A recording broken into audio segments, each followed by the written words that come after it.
And we're back with more of Castlevania Circle of the Moon, where last time we left off, we made some pretty good progress in the underground waterway. And we are about to get up to the boss, and let's see, I decided to just go ahead and call the video before then, because this is going to be a bit of a special episode, in that I am going to actually use this episode as time to, beat the boss and then get some particular items that are going to be very helpful along the way. So, let's just go ahead and do it this way. Because, you know, since we're fighting the boss, we might as well make it easier on ourselves.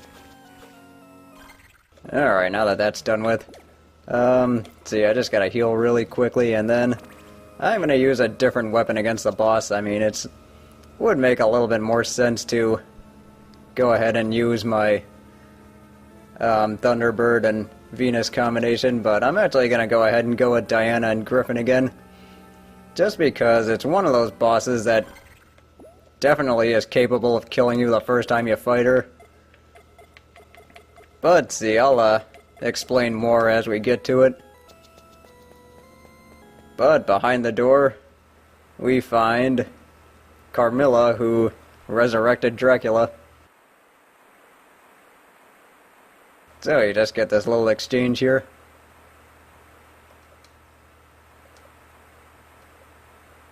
Then again, I don't know, I guess cynicism isn't really born, it's more or less created and built. But yeah, now we get this whole struggle between good and evil, and it turns out that Carmilla just wants chaos in the world and basically wants that that it reflects people's self-centeredness, while Nathan definitely sees the good in people. But either way, welcome to the boss fight, and Carmilla is definitely pretty dangerous when it comes to her attacks, and she's also very dangerous when it comes to these stupid bubbles that are pretty tough to avoid. And also, if you are far away from her, it's pretty easy to get flattened by that laser, which I am not showing off, but oh well. She also has this other attack where she can use like these wind blades and then just do a lot of damage to you that way. If you do get trapped in the corner against her, that's definitely going to be an issue because she can do that. And that'll definitely cause a lot of damage. But either way, I see that, or I'm just going to go ahead and use the Diana Griffin card combination because I just feel like that's the best way to go about doing this. And also I can just do a lot of damage in a short time. And also the thing that makes this boss fight so annoying is the fact that you can get hit by bubbles whenever you're either in the air or you're trying to attack her, and you know, it's one of those things that it's not that inconvenient, but at the same time it does cause problems. Alright, time for you to die. Well, then again, I am getting closer. Yeah, see, this is where you gotta be careful with those bubbles, because it is really easy to fall off and then get trapped in a bad position. And when she's using those blades, it is pretty easy to just get behind her and just wail on her that way. And of course, you have to hit her in the head, that's just how this works. But fortunately, we were able to take her down at a pretty decent rate. And of course, this is just her warning Nathan that you're too late and all that other stuff. So yeah, now that she's done, we're gonna go ahead and get the most important item in the game. Well, actually second if you count the last one. But it's the Rock Wing. And you can go ahead and see what does what with just by looking at magic item. That's all fine and good. But folks, what I'm going to do now is that I'm going to do this little montage of me just going around and collecting all the items, and also just collecting a whole bunch of different things that we didn't get to yet. And see, I want to... Oh, we don't want to jump into this thing like a fool. Yeah, this is the problem with these stupid hands, is that if they get a hold of you, then they will end up causing problems, and They can definitely hold you in place while somebody else does all the killing. And while we're here, we might as well save, because there's no reason to get ourselves killed. And you know what, you can die anyway. But yeah, now that that's done with, what the rock wing allows us to do is just jump as high as we want. And it's also going to be useful for getting the rest of the items. So let's just go ahead and get out of here. And the good news is that it drops us right back off near where the chapel tower was. So let's just go ahead and get this back on. Just because I would rather play for luck at this point. And we are getting pretty close to the end of the game, and I do want some of the best items before I take on the final challenges of this game. But yeah, what I'm going to do now is I'm going to let's see, do different things with the recording, and then just go about the different areas, and then just show like this little clip-by-clip montage of me getting everything. So, yeah, I think with that said, I don't really need that much commentary. But let's see, I might commentate on a few other things depending on what items I have to get, but that's really going to be about it. So I'll just see you whenever I see you.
Hope you enjoyed that.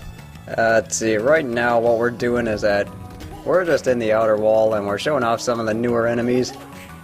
And I do like the overall appearance of the wind demon as well as the attacks he uses. I mean, out of all of them, I would consider the fire demon the most threatening. I mean, the earth demon's the most imposing in the sense that you don't know what you're up against until, you know, you realize what that thing can do to you early in the game. But what we're doing now is that we're just going up the outer wall and just trying to get stuff that I couldn't get before. And I am going to want to go back to the machine tower at some point. Yeah, see, here it was.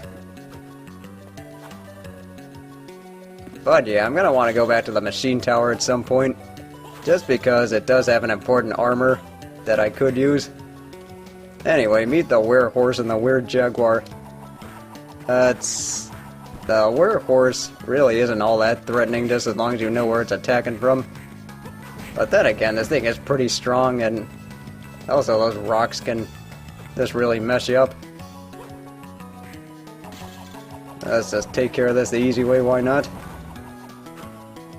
But regardless, the main reason I came here is that... Okay, well, you get to die first. So let's just take care of you. And yeah, you can just use the same strategy on these guys. But yeah, the main reason I came here was because I need to get the stopwatch. And I have some very specific reasons for that. And it has to do with the enemies that I need to show off. And also some pretty valuable cards I need to get. And unfortunately, that's going to have to wait for later. I do like this section though. It does give you some mystery as to what you're up against, as well as something new. Alright, just go over here and attack me. Yeah, fortunately these guys aren't too tough to worry about. It's just whenever those werehorses put you in a tough spot that you end up running into trouble. But with that said, I am going to have to backtrack into some of the boss rooms. I think I'm going to start at the Iron Golem boss room in the Machine Tower. So I'll just see you guys there. Alright, we're here. Now this is a very strange looking candle. But if you go up to it and try and whip it, then it attacks you. That's actually called the Mimic Candle. And what we're going to need to do is we're going to need to do this in order to make sure we not only kill it in time, but we also get the important item. Let's see, how do I want to do this? Yeah, I think instead of using up too many hearts. But then again, I still have time when I use it. And I can always get a refill here. Okay, so yeah, let's just do it that way. And yeah, I want to kill this thing because I want to get a important card from it. But you guys know the drill by now. Okay, well, a hard EX, that's actually a really good thing. Might as well just show off what the hard EX does. It's 50 hard. Also very beneficial for one of the last areas. Alright, we got it. We got the card of, or the thing from Uranus, but yeah, anyway, this card, what it does is that it's good for summoning. So what it can do is it can do some really nifty things with summons, and summons work the same way as the explosives. And yeah, that just happened. Anyway, meet the best summon in the game, the Thunderbird summon. Yeah, that thing can really mess up a lot of enemies in no time flat. So yeah, that's definitely going to be really useful, you know, just in case you're in a pinch and you need it. And as you can tell, I'm going to have to get my hearts back, so I do want to have, oh damn it, move me that back. I am going to have to make sure I have Manticore and Venus on me, you know, just so I can get the hearts back faster. Just to make things easier on myself, you know.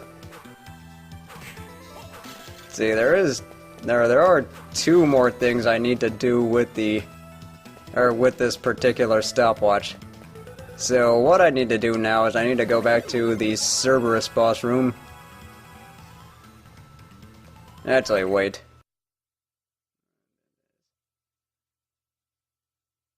Okay, I think what I can do is I can go back to the central hub and then go back to the part near Dracula. Well, just so there's something else I can do with the stopwatch that's not really essential for the game, but it does give us a really unique item. But I do want to show that off at some point, so might as well. I mean, this is going to be a complete Let's Play, so might as well just do it. Let's see, how do I get out of here? Yeah, now I'm just trying to figure out what the best way to get out of here is. Because I'm kind of thinking it's just going to be faster just to fall. I don't know, hopefully I'm right. Let's just see where this is going. But yeah, I'll just see you guys back at the area near Dracula's room. Alright, we're here. So let's just get in here. And what I'm going to have to do is I'm going to have to activate the stopwatch. And then go over here and whip this guy. And this is going to be a pretty tricky process because that thing does move extremely fast. And the skeleton medalist is very hard to kill once it gets going. Especially because they designed this in such a way that it's going to be a lot tougher to kill once you see it. Let's see, that was the toy ring. Unfortunately, that wasn't the item we need. Or actually, we don't need, it's just a novelty, but still. But yeah, unfortunately, this is something that is going to take a while, so I think you guys know where this is going. Alright, we got it. That is going to be the bear ring, and like I said before, this thing is more or less a novelty.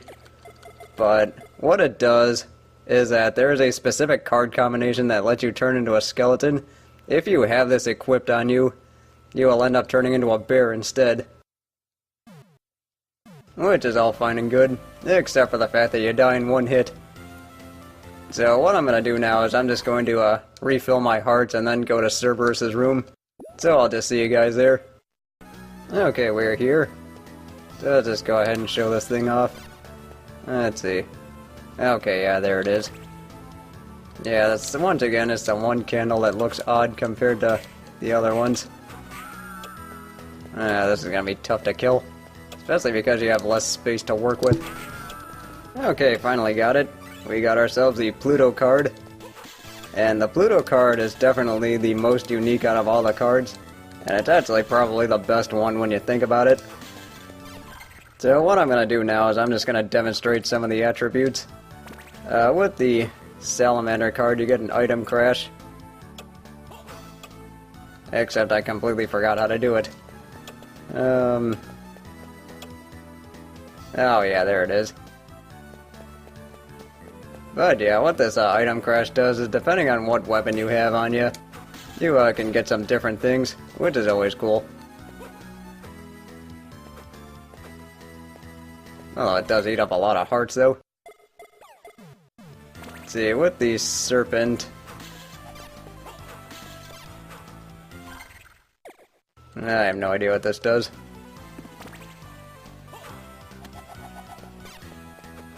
Yeah, I know all these things do different things, but I do have to look more into it as to what they do. But one of my favorite ones is... Yeah, see, the Golem one's pretty interesting because you get a clone. So, I mean, that one's good.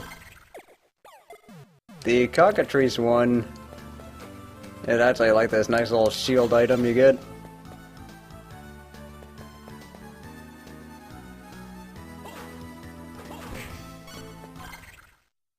But yeah, I think that's pretty much it. And let's see. And then I think that Thunderbird has the same principle. But I think that has more to do with upping your attack. Yeah, it looks like your attack is upped. And as far as the Griffin card goes, this one I really like. You get to run twice as fast.